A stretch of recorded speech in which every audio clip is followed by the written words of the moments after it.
Good morning, everybody. I have been asking our students for 3 adjectives that describe how they feel when I see them.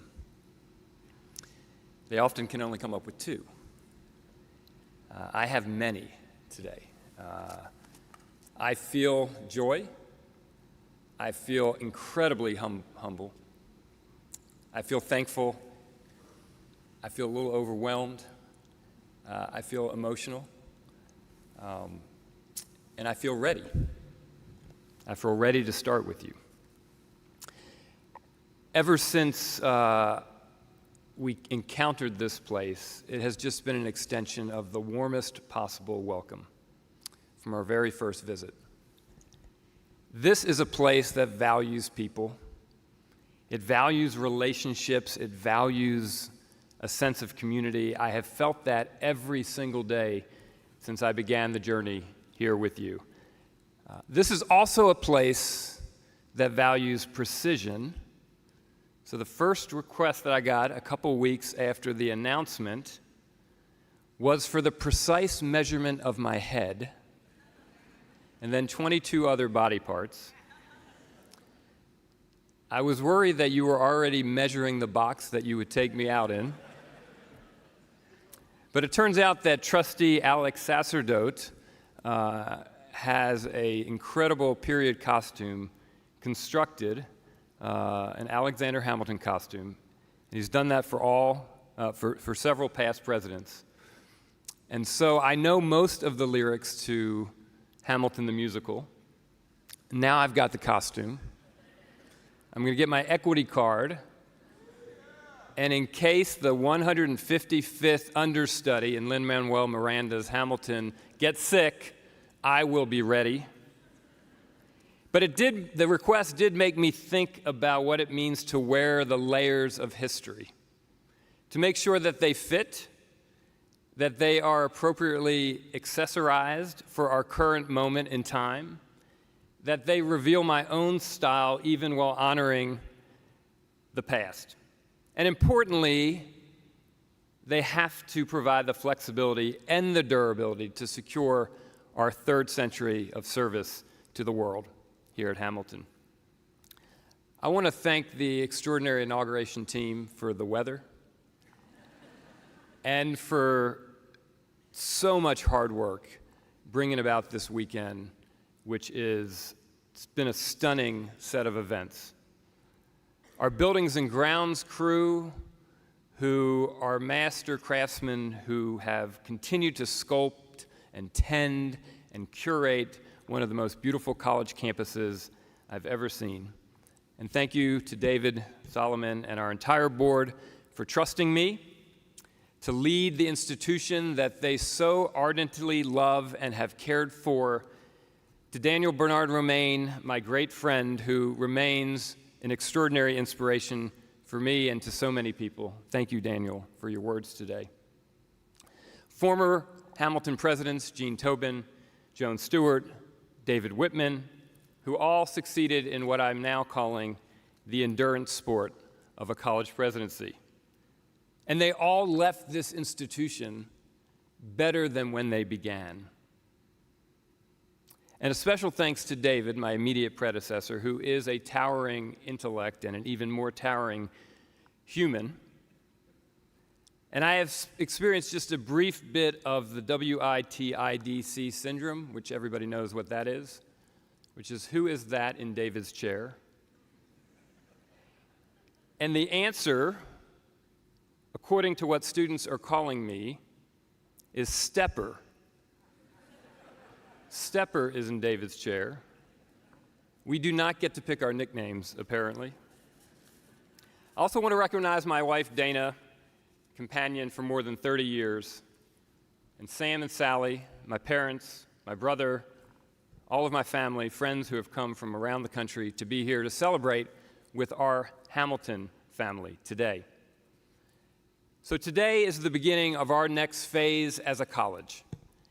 It's also an opportunity for us all to think about beginnings, to embrace that sense of possibility, to honor the power of higher education, to reflect on what formal education has meant for us in our own lives. This radical invention of more than 2,000 years ago, the idea that there's a focused time to undergo the maximum social and intellectual development and growth, to bombard our brains and our senses with diverse ideas and diverse places and diverse people, accelerating all those connections, the 86 billion neurons that exist between our ears. We need to honor what happens here. If you read the headlines, many will say it is impossible to be a college president. Well, that's true. I have faced some serious challenges in my first 100 days, from not only a steep learning curve, but also a steep hill between the President's house at the bottom of the hill and Buttrick Hall at the top of the hill. I have had trouble remembering to turn off my hybrid vehicle and left it running for hours outside of Commons, not once, but twice. I had a chance to go to my first women's field hockey game, and I simply do not know the rules, and I don't think I ever will. And I have to be honest that I don't really know what buff is in the buff and blue of Hamilton's colors. It might be yellow, it might be tan, it could be beige, it could be cream, I don't know. Now, I know there are serious issues and greater challenges ahead for me and for all of us, but let me be clear. Being a college president is the greatest honor ever, and being Hamilton's president is simply unmatched. It is an opportunity of a lifetime. Dana and I will serve you with every ounce of our humanity, our care, our courage, our creativity. I want to share with you some early observations from what I consider to be my beginner's mind, which is a Zen concept for seeing things anew for the first time, a fresh perspective. So I have been on a college campus for 39 years, and I have been thinking about what colleges do and how they work. I believe the learning environment that we have created here, that you have created here at Hamilton, is the best that I have ever seen. It may be the best in the world, and it starts with our world-class faculty, who organize their research and their teaching around what I call the exquisite question. Those puzzles that reveal a world that is always infinitely more interesting, more complex, more uncertain, and more compelling. One colleague told me that after completing a major project, he always starts with a puzzle that is almost entirely new to him, maximizing that thrill of the beginner's mind, and he brings that sense of wonder and that curiosity to his classroom every day. Here's what I'm absolutely certain of, based on conversations with hundreds of students. They love our faculty. They love their classes. They treasure those interactions that happen and those collaborations that happen every day in the classroom, in the lab, in the studio, on the field, and on the court. I want to thank our faculty. I want us all to thank our faculty right now for creating such an unbelievable, dynamic environment that inspires our students every day.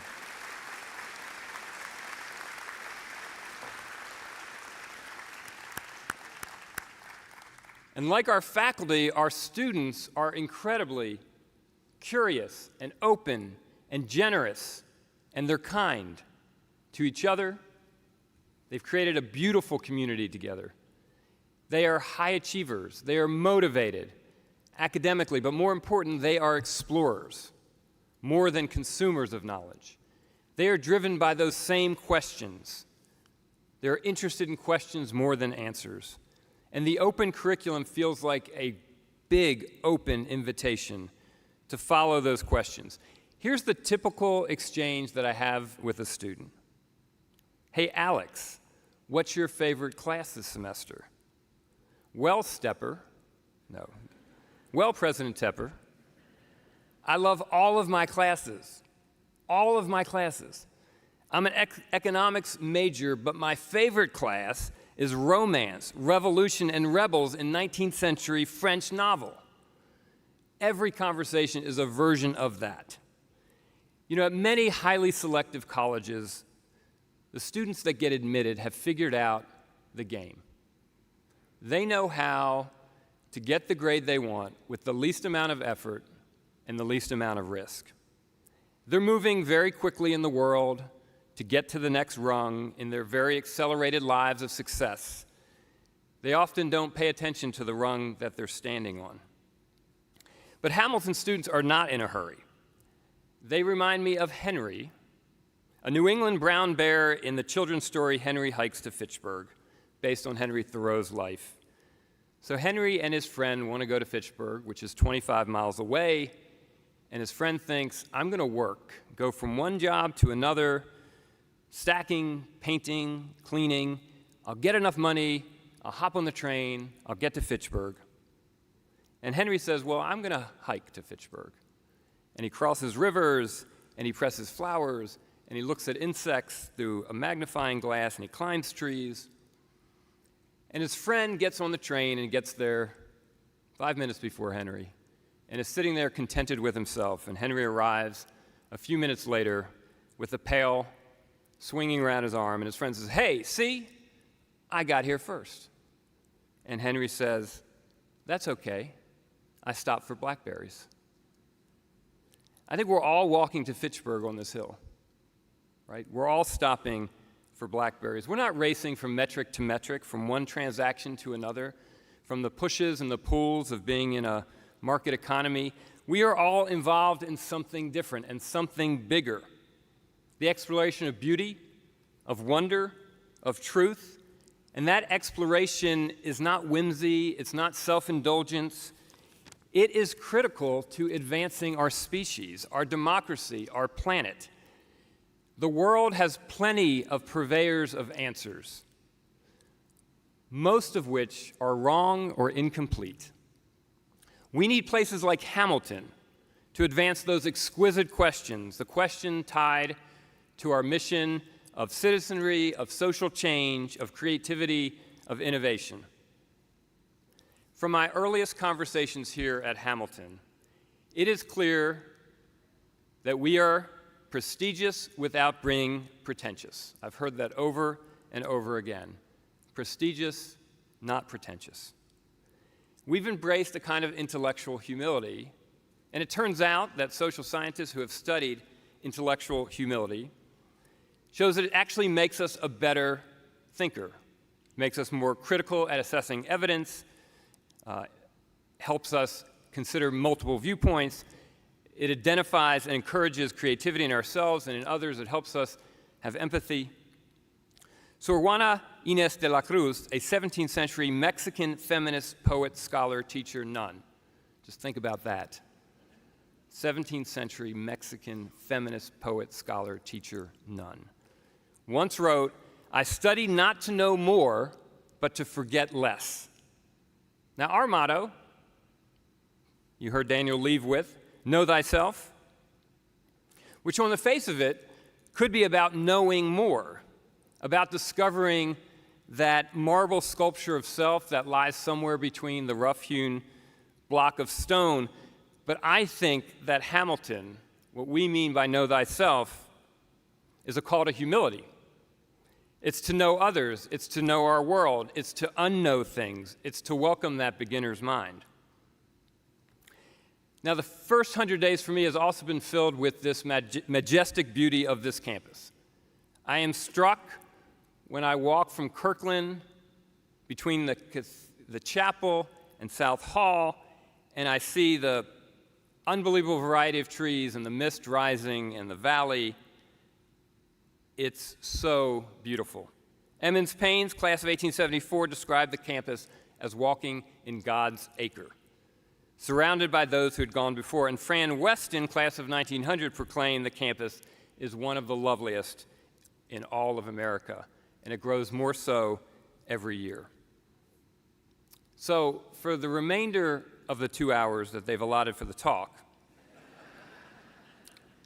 I want to share some of my views about creativity, and given what we've already heard today, never have I felt like talking about creativity is less creative than today.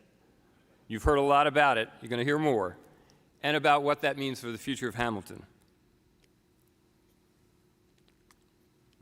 Look, I think all of us have a central puzzle of some kind in our lives. We're not always aware of it, but it kind of animates our lives. It's a question that occupies us, we return to, it grows larger, it grows more complicated. We want to solve something, we come back to it. For me, that central puzzle's always been creativity. Maybe it started when I accompanied my dad, who's here with us today, to a hardware store, and he would pick up an object and say, "What is this?" And I'd say, "Well, that's a hose," or "That's a wrench." And he'd say, "What else could it be used for?" That question activated something in my brain to see things not only as they are, but what else they could be. Before, as a sociologist, I was an artist. I grew up fascinated by where those creative ideas came from, both in me and others, the mystery, the romance of the creative individual, the mystery and romance of Daniel Bernard Romain. As I got older, that puzzle changed for me.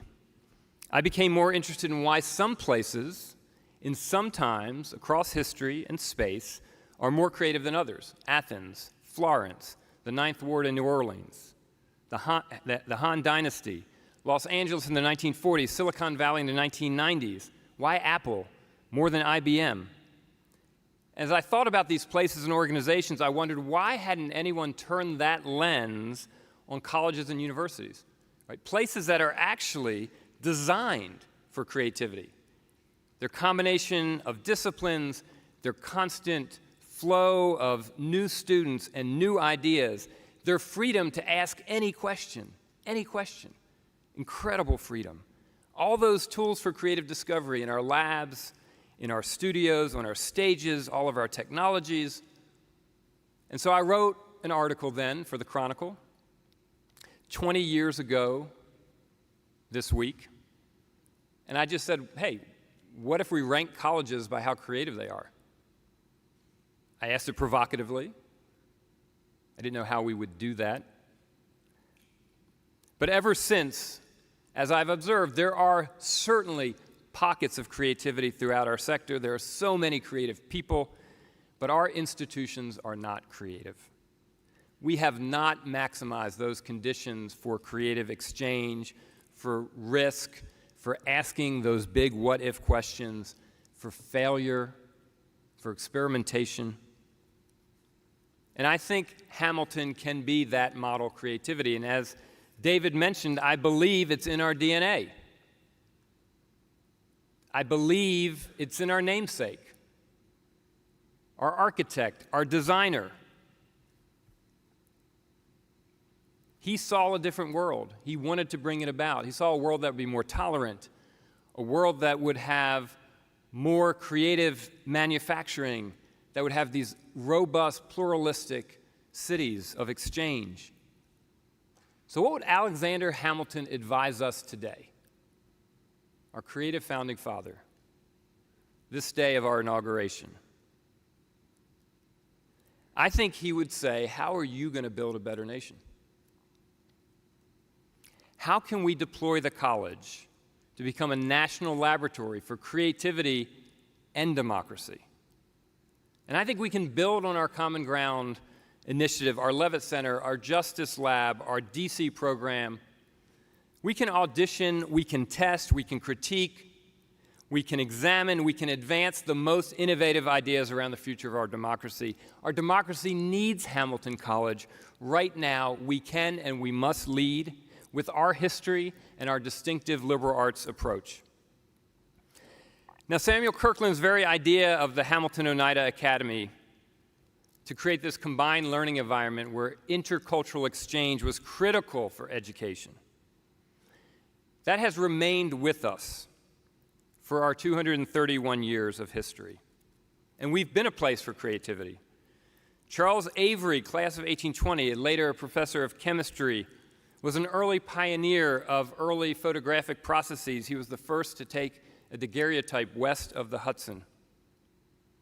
Bristol Myers had its roots in the village of Clinton, founded by two of our graduates who set up shop. Hamilton was the first college in America to welcome a foreign student from China, Chan Lei Sun, evidence that we have always long believed that students from diverse backgrounds will enrich the intellectual environment of this community. We were one of the first colleges to publish a weekly student newspaper. Clinton Scholar, class of 1881, perhaps the most important creative invention, he invented the curveball during a baseball game.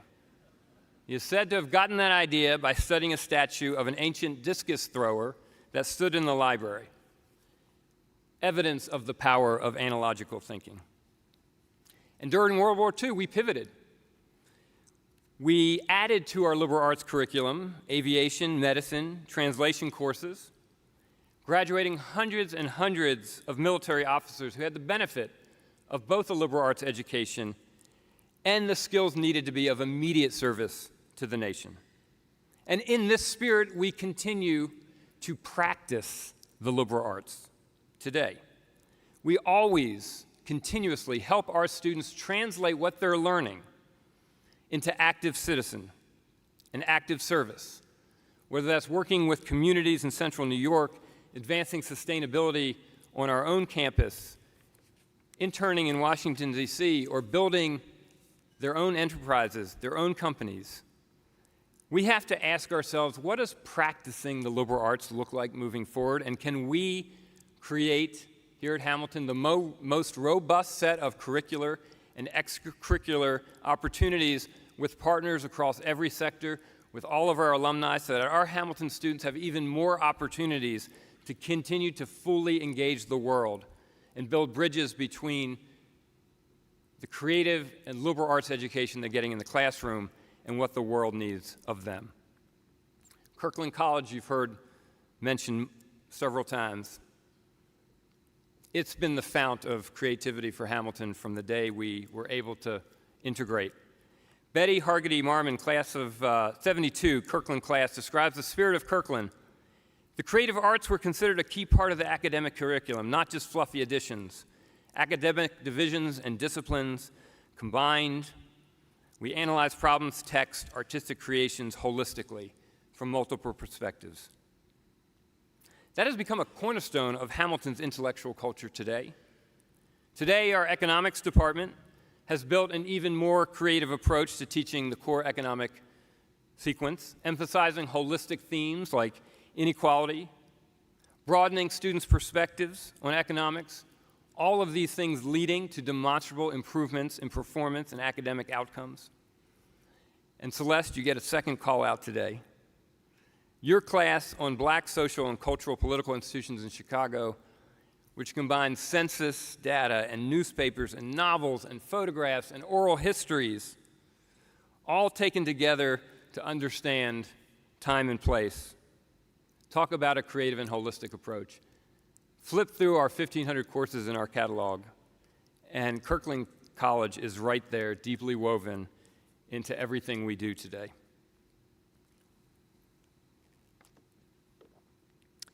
I also consider the decision to make Hamilton need blind and active creativity. During the board meeting, December 2009, many of you were there, others have heard the story, there was a call for big ideas. It was in the midst of an economic downturn, and other colleges were standing still. They were crouching down, and our trustees decided to take a shot, a big shot. They stepped up in that meeting, and they pledged $2.5 million to allow the college to go need blind, all need met. Had no idea how the next $40 million would be raised, but they were embracing a future that many colleges just simply couldn't see at that time. But we had the optimism, we had the courage, we had the foresight, we had the risk tolerance to do something that was simply too important not to do. I consider that a creative act. and the breadth of students that it has attracted to this campus has made Hamilton an infinitely more creative place than it otherwise would have been. And of course, our open curriculum. When I've done a straw poll of our students and I say, why A and not B, why Hamilton and not your second choice, the overwhelming response is the open curriculum. It's an invitation to our students to stretch their brains as far as they can stretch them, across disciplines, across classes, to enroll in the types of courses I just mentioned. But what does Open Curriculum 2.0 look like, right? If this is our ace in the hole, if this is what students come to us for, if this is what has generated these magnificent students and the way they learn and who they are, what does that look like moving forward? How can we intentionally design and activate it and reimagine it to drive the very highest levels of creative exchange possible? Our Innovation Center, we broke ground yesterday. It's an opportunity for us to evolve as a creative campus. We cannot chase technology here at Hamilton. We have got to lead and shape technology. And we can create a unique value proposition. We're not experts in artificial intelligence, although we have faculty who have that expertise. I would say what we're experts in is authentic intelligence, in human intelligence. And a world with ubiquitous computing needs human intelligence. It needs discernment, it needs judgment, it needs authentic expression. The Innovation Center can be a hub for the very best thinking, the very best experimenting around how the liberal arts colleges in America can engage technology to maximize every bit of community, every bit of human connection, every bit of creative exchange. So we have been a creative campus for more than 2 centuries. We can design a future that allows us to leverage that history to expand opportunities and to create that national differentiation and to lead. As part of this, I'm pleased today to announce a presidential initiative. Many of you have ideas you're walking around with for how to make this college a better place. New ways to engage in difficult conversations, new ways to encourage approaches to our democracy, new ways to practice the liberal arts, new ways to engage in technology, new ways to connect art, sustainability, and science. So next week, we're going to provide a link and an invitation for you to propose those ideas, to share those ideas, to collaborate with others. We'll provide funding. We'll tell you what the criteria are, the timelines. We'll have special events where you can come together and exchange. The point is, let's try things. We're great at talking about things. That's what we do. That's our occupational disposition. Let's start experimenting, prototyping, piloting. We do not have to wait. The future is now. Let's begin. Let's begin with those what-if questions. A few weeks ago, the Chronicle of Higher Education published a photograph of me carrying in a box to Dunham Hall, and it was an effort. And the caption should have read, "Tepper is clearly not up for the job." But instead, it said that I was bringing to this campus an approach to creativity and human expression that is central to learning and discovery and engagement. That approach was clearly not in that box I was carrying. I cannot resist the cliche, it was outside the box. But we are advancing now to become a bolder version of ourselves. Psychologist John Bowlby has written, "All of life is a series of daring explorations from a secure base." Daring explorations from a secure base. Hamilton has one of the most secure bases ever in the history of higher education. With our 231 years, our amazing students, our great faculty, our loyal alumni, our caring and committed staff, our presidents past, our arborists, our stonemasons, everybody who in every moment has designed and built and cleared the path forward. They have given the ideas that have given this college shape, that has given us what we needed to prosper and to evolve, And I feel all of those steady hands today. Archimedes said that all he needed was a place to stand and a lever to move the world. Well, this is our place to stand. And I think our lever is our creativity and our boundless imagination and our daring explorations ahead. So for perhaps the biggest what if today is what if, here on this hill, with this history, with this extraordinary commitment to the liberal arts, what if Hamilton College liberates and harnesses all of our collective energy, all of our ideas, to become the most important liberal arts college in the world, a model for the exact type of creativity and exchange that we so desperately need in the world right now? What if? Thank you. Onward to a great, great future.